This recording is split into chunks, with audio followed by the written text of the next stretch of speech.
Alors que la crise des Gilets jaunes se poursuit, le Premier ministre Édouard Philippe est intervenu lundi soir pour annoncer une batterie de mesures sécuritaires, un tournant qui dénote la peur et l'impuissance d'un exécutif aux abois. Alors que les États-Unis ont annoncé le retrait de leurs troupes en Syrie, la menace terroriste demeure. Si Daesh a perdu du terrain au Proche-Orient, l'organisation pourrait rebondir en Afrique et entreprendre de nouvelles attaques en Europe. Madame, Monsieur, bonsoir. L'exécutif se retranche derrière sa police après un acte 8 où la communication gouvernementale s'est concentrée sur les images de violence contre les forces de l'ordre. Le Premier ministre Édouard Philippe a annoncé une batterie de mesures sécuritaires pour durcir le ton face aux manifestants. Davantage de répression face aux Gilets jaunes, c'est en substance le programme de la majorité annoncé lundi soir par Édouard Philippe. Plus de policiers, plus de sanctions et un fichage des casseurs à la manière des supporters de football ultra. La stratégie du gouvernement est claire, il mise avant tout sur la lassitude des Français silencieux. Après près de 2 mois de mobilisation, Emmanuel Macron compte rétablir l'ordre en s'appuyant sur la branche droite des électeurs qui voudraient voir la situation s'apaiser. Un calcul logique puisqu'il a déjà perdu sa branche gauche. Pour ce faire, Édouard Philippe a annoncé un déploiement très important des forces de l'ordre pour le prochain acte des Gilets jaunes du 12 janvier. En tout, 80 000 agents seront mobilisés et 5 000 seront concentrés sur la capitale. Ils seront aussi soutenus par la présence des blindés de la gendarmerie qui avaient déjà été déployés le 15 décembre dernier. Un dispositif impressionnant, à plus forte raison que le gouvernement explique samedi après samedi que la mobilisation s'étiole. Le président de Debout la France, Nicolas Dupont-Aignan, a d'ailleurs ironisé sur le rapprochement entre les chiffres du ministère de l'Intérieur sur la participation des Gilets jaunes et le dispositif sécuritaire à venir. En effet, chaque manifestant pourrait ainsi se voir attribuer l'équivalent d'1,6 agent des forces de l'ordre. Pourtant, ces derniers sont de plus en plus épuisés. Après 8 samedis consécutifs de mobilisation, beaucoup crient à l'épuisement. D'autant plus que les affrontements sont bien réels. Cédric, un gendarme mobile déployé à Paris samedi dernier, raconte. Ça a forcé, ça a poussé. Donc plusieurs centaines de personnes nous poussent. Et au final, il y a un manifestant qui est arrivé par derrière, m'a projeté au sol et à partir de là, plusieurs m'ont roué de coups, dont la personne qui m'a jeté au sol, le fameux boxeur. Ça, c'est de l'hyper-violence, c'est plus de la violence, c'est de la violence gratuite. Je pense qu'il n'y a pas, il n'y a pas besoin de ça pour se faire entendre. Là, c'est plus passer un message, c'est plus chercher à défendre une cause, c'est de la violence, c'est tout. Ce gendarme a en effet fait les frais du boxeur professionnel sur la passerelle Sangor, Christophe Détinger, qui s'est depuis rendu à la police et a été placé en garde à vue. L'homme avait publié une vidéo avant d'aller au commissariat. Il présentait ses excuses pour sa violence, mais expliquait aussi avoir voulu défendre le peuple. Une attitude visiblement populaire puisqu'une cagnotte a été lancée sur le net et qu'elle a déjà récolté plus de 120 000 €. Depuis, face aux polémiques médiatiques, les organisateurs ont caché le montant total de la cagnotte. En effet, la scène entre les forces de l'ordre et le boxeur a été diffusée en boucle sur tous les médias. Elle a largement contribué à insister sur le débordement et l'impression que la situation était hors de contrôle. De quoi légitimer le tour de vis sécuritaire annoncé lundi. Mais beaucoup, parmi les membres des forces de l'ordre, différencient bien les gilets jaunes des casseurs ou autres individus venus en découdre. C'est une manifestation qui est normalement pacifiste, donc les gilets jaunes, les vrais gilets jaunes ne sont pas violents parce que dès l'instant où on commence à faire des sommations, ils s'en vont tout de suite. Et les gens qui restent, ce sont ceux qui ont envie d'en découdre avec les forces de l'ordre. Une distinction qu'a tenté de faire Édouard Philippe lundi soir en appelant de ses vœux la tenue d'un fichier de casseurs comme celui pour les hooligans, le but étant de prononcer des interdictions de manifester. Un dispositif dont l'efficacité réelle reste à prouver. En effet, un tel fichier existe pour les Black Blocs et ces derniers n'ont jamais de difficulté à venir saccager les villes. Plusieurs actes des Gilets jaunes en ont d'ailleurs fait les frais. On s'interroge donc sur les individus qui seront réellement fichés comme casseurs, et même s'il ne s'agit pas en réalité d'un moyen détourné de répertorier en toute légalité les gilets jaunes eux-mêmes. Les porteurs de cagoules seront quant à eux davantage sanctionnés, passant d'une simple contravention à un délit. Autre volet annoncé par Édouard Philippe, une loi permettant de poursuivre les organisateurs de manifestations non déclarées. Problème, rares sont les manifestations de gilets jaunes qui reçoivent l'accord des préfectures pour se tenir et pour cause. Les arguments pour les interdire ne manquent pas, notamment les risques de troubles à l'ordre public. Ainsi, la disposition laisse la porte ouverte aux poursuites de nombreuses figures de proue du mouvement. Littéralement aux abois, le gouvernement a donc décidé d'utiliser sa police pour rétablir l'ordre.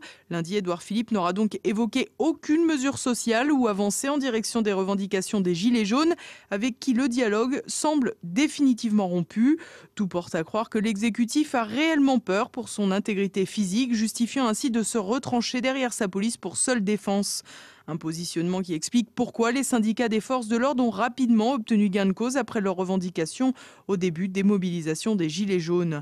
Une situation qui explique aussi pourquoi le gouvernement reste silencieux au sujet de certains membres des forces de l'ordre qui outrepasseraient leurs fonctions, pendant que de plus en plus de manifestants crient aux violences policières. Je vous dirais la vérité, elle est au milieu du terrain. Il faut y être pour le comprendre.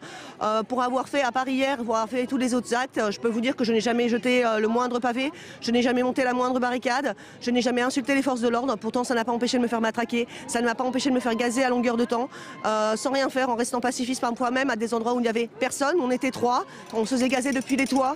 Donc c'est toute cette violence que l'on dénonce, cette violence gratuite. Une fois de plus, c'est pas aux forces de l'ordre directement qu'on en veut, c'est aux ordres. La police ne sera donc pas un instrument suffisant pour détourner la colère de l'exécutif, et ce, malgré le soutien des médias qui n'auront jamais été aussi inquiets d'être avec les politiques dans le même bateau. Et 2019 ne débute pas non plus sous les meilleurs auspices pour les personnels pénitentiaires. Alors qu'un nouveau record du nombre de détenus a été atteint en décembre dernier, les surveillants de prison tirent à nouveau la sonnette d'alarme quant à leurs conditions de travail en pleine crise des Gilets jaunes. Thibaut Bastide. Les années passent et la situation pénitentiaire ne s'arrange pas. En pleine mobilisation des Gilets jaunes, les surveillants de prison ont eux aussi décidé de hausser le ton, et ce, alors qu'un nouveau record du nombre de détenus vient de tomber. En effet, selon l'Observatoire international des prisons, la France a passé la barre des 71 000 détenus simultanés en décembre dernier, contre un peu plus de 68 000 l'année précédente. Le tout pour une densité carcérale atteignant les 118%. Une véritable situation explosive pour les agents pénitentiaires qui réclament depuis de nombreux mois de meilleures conditions de travail. Et la dernière entrevue au ministère de la Justice n'a pas arrangé la situation. Le syndicat majoritaire, SNPFO, reproche aux gardes des Sceaux de jouer la montre face aux revendications, qu'elles soient catégorielles ou sécuritaires, quand dans le même temps, les policiers et les gendarmes ont obtenu gain de cause seulement quelques heures après avoir laissé entendre qu'ils pourraient rejoindre la contestation des Gilets jaunes, de quoi faire grimper la frustration des agents pénitentiaires. Si le gouvernement a promis la création de 7000 places de prison d'ici à la fin du quinquennat, les mesures sont encore loin du compte alors qu'un syndicat comme FO milite activement pour que les surveillants, aujourd'hui non armés, puissent être équipés de tasers afin de décourager les agressions en détention et éviter les corps à corps inutiles. Il réclame aussi une classification rapide des établissements selon la dangerosité des détenus et dénonce la politique actuelle qui consiste à ouvrir des quartiers pour détenus violents. Ainsi, au vu du climat social, la colère des surveillants de prison pourrait atteindre un point de non-retour, d'autant que le gouvernement a annoncé vouloir jouer la carte de l'ultra-fermeté pour mettre fin aux mobilisations des Gilets jaunes. Comprendre, infliger des peines de prison contre les manifestants jugés comme étant les plus virulents. Sur ce principe, les surveillants pénitentiaires ont donc une véritable carte à jouer pour faire plier l'exécutif, en prenant éventuellement exemple sur la menace de grève lancée par les forces de l'ordre. D'ailleurs, le syndicat majoritaire a déjà embrayé le pas en appelant à l'union des forces syndicales et de tous les personnels pour aller chercher un avenir meilleur pour la profession et arracher le respect et la considération. De quoi annoncer une nouvelle épine dans le pied du ministre de la Justice, Nicole Belloubet, et plus généralement dans celui du gouvernement. L'État islamique en pleine mutation, alors que Donald Trump détaille le calendrier du retrait des troupes américaines de Syrie, l'organisation terroriste pourrait bien se tourner vers d'autres théâtres et faire accroître la menace terroriste sur le sol européen. Olivier Frère-Jacques.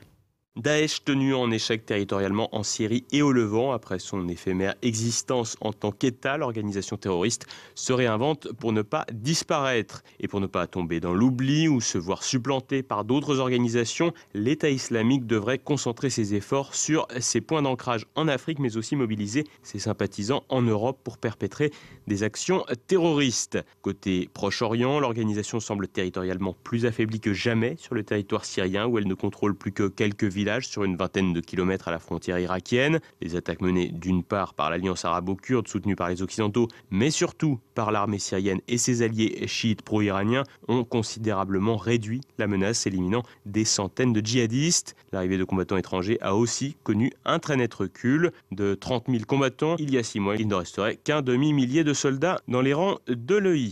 En revanche, le pays est toujours en proie à des attentats suicides. Même tableau en Irak, les terroristes ont perdu militairement et se cantonnent à des opérations de guérilla meurtrières, à savoir près de 1300 assassinats ciblés et de nombreux attentats. Selon des sources américaines, ces attaques seraient 4 fois moins nombreuses qu'il y a un an. En Irak, l'État islamique semble avoir gardé une assise plus forte qu'en Syrie, puisque des cellules opérationnelles seraient présentes dans près de 30 secteurs du pays. En retrait dans ses principaux bastions, irakiens et syriens, Daesh demeure cependant puissant en Libye avec entre 3000 et 4000 partisans, selon les Nations Unies, qui auraient une force de frappe leur permettant de lancer des attaques au-delà des frontières libyennes. La Libye serait même devenue l'une des filiales les plus développées de l'organisation, notamment grâce à l'envoi de cadres irakiens et du réservoir tunisien de Daesh dans le pays. En Égypte, il serait encore 1 millier de combattants dans le Sinaï. Les mesures musclées de l'État militaire et qui pratiquent la politique de la terre brûlée freineraient d'ailleurs la collaboration de la population à la lutte antiterroriste.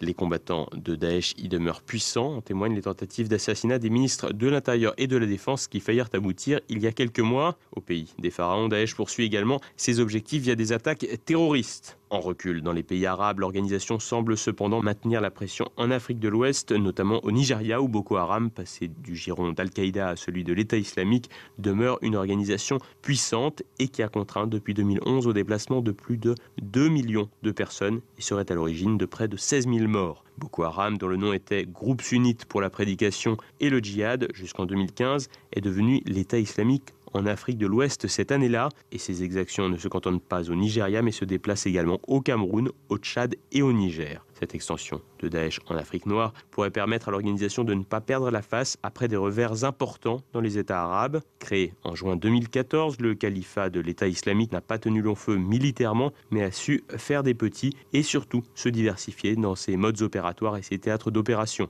En effectuant un repli en Afrique de l'Ouest et en incitant aux attentats sur le sol européen, Daesh fait plus que survivre. L'organisation opère seulement sa mue. Le départ ou non des troupes américaines de Syrie n'aura pour sa part probablement pas une grande importance face à ce phénomène. Et à présent, c'est le moment de passer à l'actualité en bref avec Thibaut Bastide. Le salaire de Chantal Joanneau fait bondir les Gilets jaunes. La présidente de la Commission nationale du débat public, chargée de l'organisation du grand débat national, est au cœur d'une polémique après la révélation de son salaire. Près de 15 000 € mensuels, soit à peu de choses près l'équivalent du salaire d'Emmanuel Macron. Suite à cette révélation, Chantal Joanneau a dit comprendre que cela pouvait choquer et a appelé à faire une proposition pour réviser ce salaire. Carlos Ghosn clame son innocence. Ce mardi, le patron de Renault s'est dit faussement accusé, détenu de manière injuste, lors de sa première comparution devant un juge près de 2 mois après son arrestation à Tokyo. Carlos Ghosn a réfuté toutes les accusations, assurant n'avoir nullement fait couvrir des pertes personnelles à Nissan. Malgré le plaidoyer, le juge a justifié son maintien en détention par un risque de fuite à l'étranger et d'altération de preuves. La garde à vue de Carlos Ghosn doit en théorie prendre fin le 11 janvier.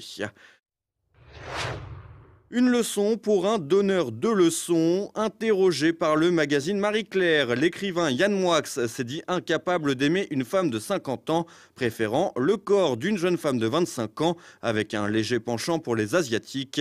Des propos machos et racialistes alors que Yann Moix n'est pas le dernier à s'insurger contre les discriminations. Des propos qui lui ont donc valu un torrent de réactions sur les réseaux sociaux. Le chroniqueur a répondu ce mardi matin qu'il ne regrettait pas ses propos car il ne regardait que sa petite personne. Le chef de l'AfD de Brême, grièvement blessé. Lundi, le député Frank Manitz a été violemment agressé dans le centre-ville de Brême, au nord de l'Allemagne. Le parti eurosceptique a publié une photo de l'élu inconscient sur un lit d'hôpital, le visage ensanglanté et tuméfié avec une longue et profonde entaille sur le front. Selon la police, il s'agirait d'un acte politiquement motivé. Jeudi dernier déjà, la détonation d'un explosif caché dans une poubelle avait largement endommagé un bureau de l'AfD dans la région de Saxe. Alliance Vitale lance sa grande campagne d'université 2019. Cette année, les 4 soirées de formation organisées par l'association auront pour thème « La vie, à quel prix ?» Les participants se retrouveront les lundis 14, 21 et 28 janvier et le 4 février dans plus de 140 villes en France et à l'étranger pour suivre en direct, en visioconférence, exposés, débats et tables rondes sur des sujets d'actualité. Parmi les personnalités attendues, Michael Lonsdal, le philosophe Olivier Rey ou encore Bertrand Hegel, Lionel Marie, responsables bioéthiques nationaux des AFC. Et voilà, on est déjà arrivé à la fin de cette édition. Dans un instant, notre Zoom du jour. Georges Soros est une des personnalités les plus influentes de notre époque. Pierre-Antoine Plaquevent procède à une véritable radiographie de celui qui se dit un chef d'État sans État. Georges Soros est l'une des, s'il y a plusieurs têtes, on va dire, à l'hydre globaliste, c'est une des têtes les plus influentes. Et on va dire, au travers de son réseau de fondations, il exerce une influence dans différents domaines que j'ai étudiés dans cet ouvrage, notamment la question migratoire, tout ce qui est l'influence au niveau des institutions internationales pour les modifications sociétales. Voilà, oui, donc c'est clairement, effectivement, je parle de moteur immobile du globalisme, mais il y a quelque chose comme ça. Et puis ce soir, vous découvrirez également un nouvel épisode de La Petite Histoire. Cette semaine, Christopher Ladd nous parle de l'affaire du sang contaminé. Et aujourd'hui, on va s'attaquer à un vaste scandale politico-médical qui a éclaté au début des années 90, l'affaire du sang contaminé qui implique les politiques, les laboratoires, les ministres pour une sinistre affaire où du sang porteur du sida, contaminé par le sida, a été distribué sciemment à des patients. Et pour compléter la page histoire, retrouvez également Passé-Présent. Philippe Conrad évoque les révoltes antifiscales sous l'Ancien Régime. Ensuite, Philippe Bornet présente son ouvrage Demain, la dictature. Et puis tout de suite, Christian Combaz dans son format inédit avec une conférence sur l'Europe au cours de 4 épisodes. C'est donc le 2e. Merci pour votre fidélité. À demain. Bonsoir.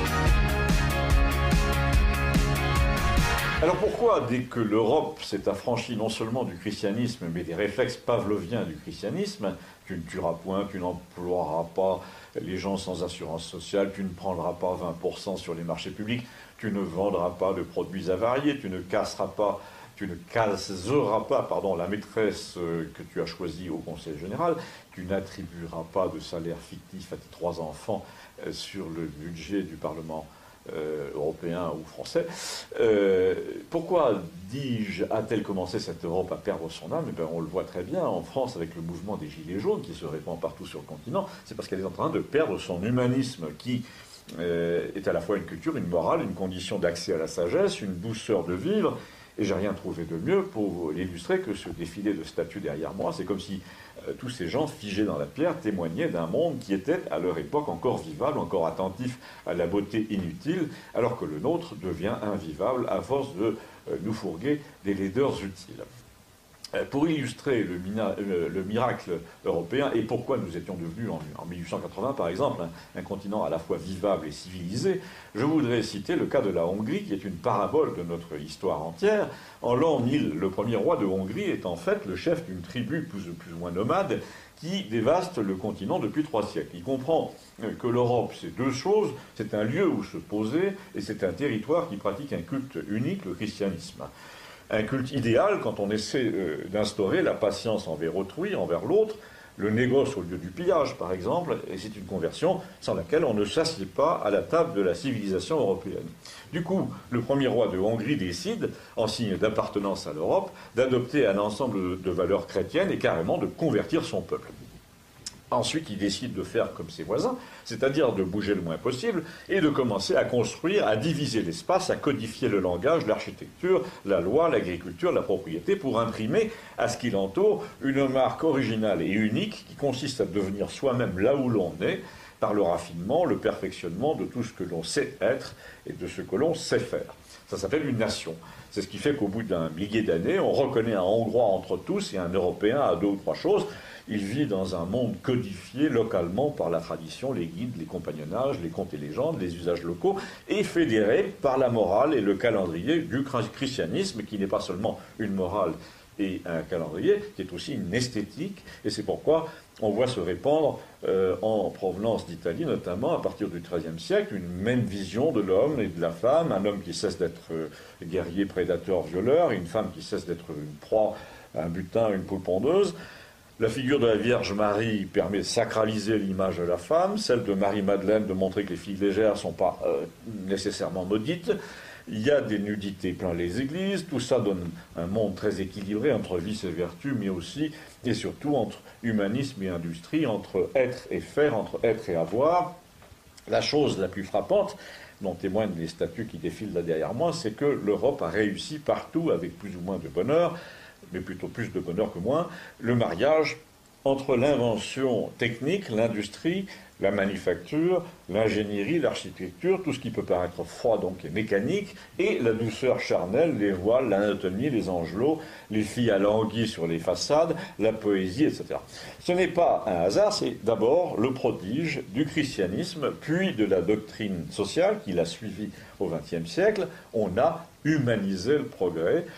C'est là qu'en faisant l'éloge de l'Europe, on est obligé de montrer que la plupart des autres continents ne lui arrivent pas à la cheville à cet égard. Je parle de l'équilibre. Voilà. Pourquoi ? Parce que l'Europe est un univers géographique très varié, très quadrillé, très dense, très raffiné. Chez nous et jusqu'au milieu de la Russie, qui fait évidemment partie de l'Europe à cet égard, on trouve des contes et légendes à l'échelle d'une région, des chants et des danses à l'échelle de 2 ou 3 vallées, des procédés d'architecture qui appartiennent à un pays, à un département.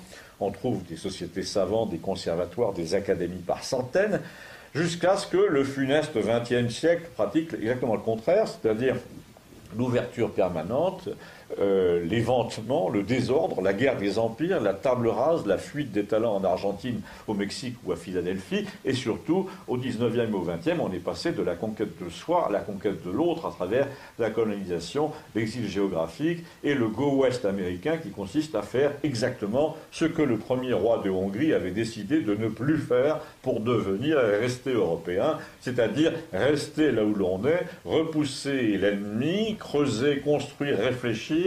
Il s'était dit on va se poser quelque part et cultiver notre génie propre, notre terre, notre langage, notre droit, notre jardin, et ça a marché très bien, si on accepte le fait que les Turcs se soient invités chez lui pendant un siècle. Mais la mode ensuite, au XXe siècle, a été le contraire, celle du brassage massif, du métissage obligatoire, du coup toute la planète a plus ou moins adopté la philosophie des Anglais colons d'Amérique ou d'Australie, plutôt que de continuer à arpenter un continent civilisé où les codes sont de plus en plus difficiles à apprendre. Je parle d'une autre. Ils ont dit allons planter nos piquets dans l'Oregon. On repartira de zéro et au besoin on tuera les indigènes. C'est ce qu'ils ont fait. Et nous vivons là-dessus depuis la fin du 19e. Et depuis la fin du 19e, les jeunes gens mal à l'aise en Europe, dans un univers local qu'on a peu à peu vidé de toute signification, déclarent qu'ils vont aller chercher fortune ailleurs, ce qui contribue à appauvrir encore moralement l'univers qu'ils ont décidé de quitter, lequel est livré à la banalité, toujours davantage à l'absence d'humanisme, à l'absence de code de voisinage, à l'absence de ce qu'on appelle la civilisation. Et c'est là qu'intervient cette idée pernicieuse, que puisque le continent qu'on a ainsi banalisé, internationalisé, devient compatible avec n'importe qui et n'importe quoi, eh bien on peut s'y inviter, on peut inviter les autres à s'y installer, on peut y installer n'importe qui pour qu'ils viennent y faire n'importe quoi.